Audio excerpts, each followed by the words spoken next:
Welcome into Chat Sports' NFL Daily. We have free videos for you guys every single day, multiple times per day. If that's something you want, which I would assume you do because it's free after all, hit that big red button and subscribe. YouTube.com/ChatSportsTV. Get to 300,000 subscribers here at Chat Sports.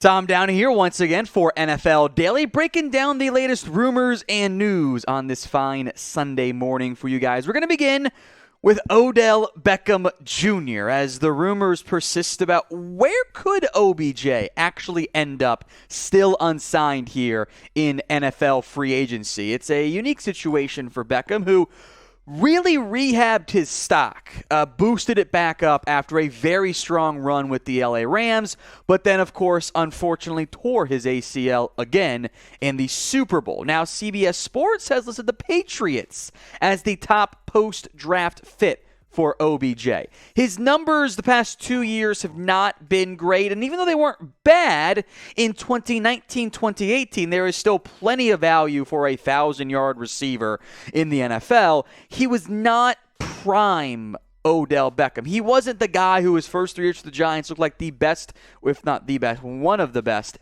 receivers in the NFL. He had not quite become that guy again, although he did begin to show it with the Rams. Now, his 2021 stats you see are different than ones of just the Rams because we're including playoff numbers in these. And in that playoff run for LA, he really began to look a little bit more like the OBJ that was punching nets and whatnot with the Giants. In the good way, I mean. He was dynamic. He was explosive. He had 593 yards and 7 touchdowns on only 74 targets in those 12 games. And it was the back half of that run, the playoff run, once he kind of got acclimated a little bit more to that organization, where he really began to shine. Unfortunately, I would say, I'll use the word unlikely. Shocked is also a word I would use. I don't think OBJ is going to be ready to go in time for week 1, which does negate his value for several teams and makes his next destination at least a little bit murky. As it specifically relates to the Patriots, they have invested at the receiver spot. They traded for Devontae Parker, a move that I liked, by the way, but I wonder if that impacts their interest in OBJ. And they have speedy vertical threats, right? Nelson Aguilar. Tyquan Thornton was their surprising second-round pick. Kendrick Bourne, another speedy vertical threat. I love Jacoby Myers in the slot. N'Keal Harry's a bust. Other guys, Matthew Slater will make this roster as a special teamer. There's Ty Montgomery. Trey Nixon was a 7th pick, I think, last year out of Colorado. Malcolm Perry. Derek King, I will list at receiver as well because he's not a quarterback. I'm sorry. I could see OBJ having interest in him. Of course, those two sides have been linked many a time before. I just wonder how likely it is that OBJ ends up in New England because they have bodies at receiver. So I want you guys to predict. I'm going to go with the Rams. I think he just re-signs there in the end. Where will Odell Beckham end up signing? This question is the pinned comment on today's video. So if the ad break comes here on YouTube, take advantage of it. Head down there and make your predictions as to where OBJ ends up. Let's go to James Bradberry now, the current Giant. For now, Giants GM Joe Schoen said a decision on Bradberry and his future would be made by the end of the week. It is now Sunday, and he is still on the Giants. Maybe end of the week means different things. Maybe he meant 7 days. I don't know. The team has tried and so far failed to trade Bradberry, probably due in no small part to a somewhat expensive contract for the Giants corner. He was not as good this past season as he was the previous year. You can look at the completion percentage stays pretty similar. 61.5, 61.7, that's not bad. The targets do go up significantly, and the receptions go up a decent amount. Interceptions, pass breakups stay pretty steady, but there is a significant jump in the yards allowed, and the touchdowns doubled. Yes, there were more targets. That leads to more receptions naturally. That does not explain the level of yards allowed jump by Bradberry. When he got beat more frequently, and to be blunt, a little bit uglier, a little bit worse as well. The Giants would appear to have two main options unless they decide to keep him, which, hey, cool, I'm down with that, but that's not what they've been publicly leaking, saying whatever. So what do you think ends up happening with the Giants and James Bradberry? C for cut or T for trade? Now, there have been several teams linked so far to James Bradberry. The Las Vegas Raiders are one of them. They have been heavily tied to him as a release candidate. The Philadelphia Eagles have been linked more speculatively. They need a number 2 corner. I think it's a perfect fit for Bradberry. The Patriots, we mentioned them with OBJ. They are still in the market for cornerback help. I don't like that room. Same with the Steelers. I would not sleep on the Cardinals either. I think they're a pretty good fit. The Chiefs, you might be wondering, well, what about them? They were in trade talks. Then they take Trent McDuffie in round 1 and trade for Lonnie Johnson, who, not great, but they did trade for him. I don't consider them a main threat to land Bradberry. But hey, wouldn't be the first time I was wrong. NFL Daily is also on Rumble, and if you want more exclusive videos, including after hours once a week, we have a live segment only on the Rumble side after NFL Daily wraps up on YouTube and Facebook. Go follow us, rumble.com/NFL Daily. That link will be in the comment section, and it'll be in the description. So if you want more uncensored videos, including NFL Daily after hours once a week, go follow us over there at rumble.com/NFL Daily. Let's talk Jarvis Landry now, one of the more notable names left in free agency.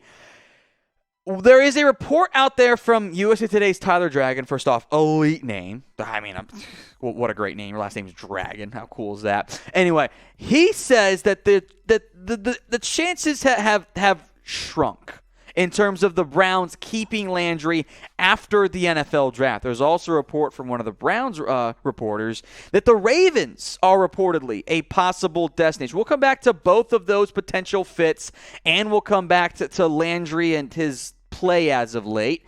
But remember that Landry wanted a lot of money. So our first question here is this, or I should say our third question of today's show, but our first on Landry. What is Jarvis Landry actually worth per year? Get your answers for me in the comment section right now. Now, allegedly, when Landry fired his agents, he wanted $20 million per year. And I get that you're seeing all these big-time players get paid, and you think you're still a top-tier receiver. If Jarvis Landry gets half of that, that is an unbelievably player-friendly deal. Honestly, I don't think he should get $10 million. I like Landry. He's been a really good player in the NFL for a long time.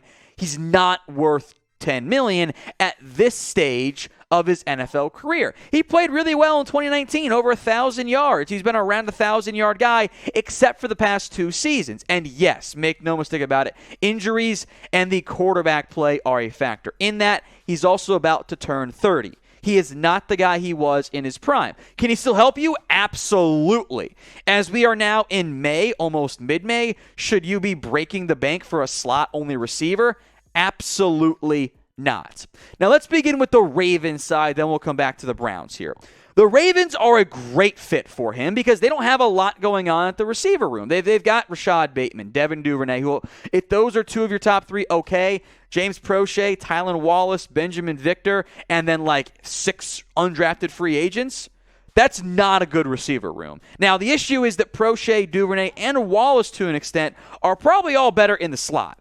That's a little bit dicey for a team that I expect to run a lot of multiple tight end packages. So I don't love that fit necessarily, but I am open to the idea of the Ravens adding Jarvis Landry if the cost is right, because that team needs wide receiver help. And at minimum, wouldn't he be your second or third best receiver? To get that guy in May actually does carry value.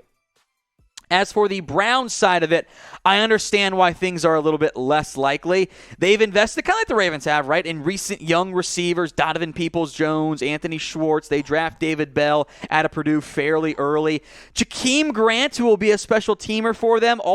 The issue is that, like, the Schwartz role, to an extent, the Jakeem Grant role is a little bit repetitive to where Landry would play. Those guys can play outside, but you want to give them slot reps. You might want to give David Bell some slot reps early on as well. You draft Mike Wood, it's a little bit tight to make everything fit together in Cleveland. I think they want to give DPJ a big role. I would not rule out a Landry return, but it does sound like they're going to go in a different direction. Frankly, If he didn't have enough speed, maybe you could go add Will Fuller, given his connections with Deshaun Watson, but I'm not sure the Landry fit makes the most sense. Frankly, I think OBJ back in Cleveland could be a lot of fun, although maybe that bridge has been all the way burnt at this point. For more NFL coverage, hit me up on Twitter. My DMs are open to answer any and all questions at WhatGoingDowney.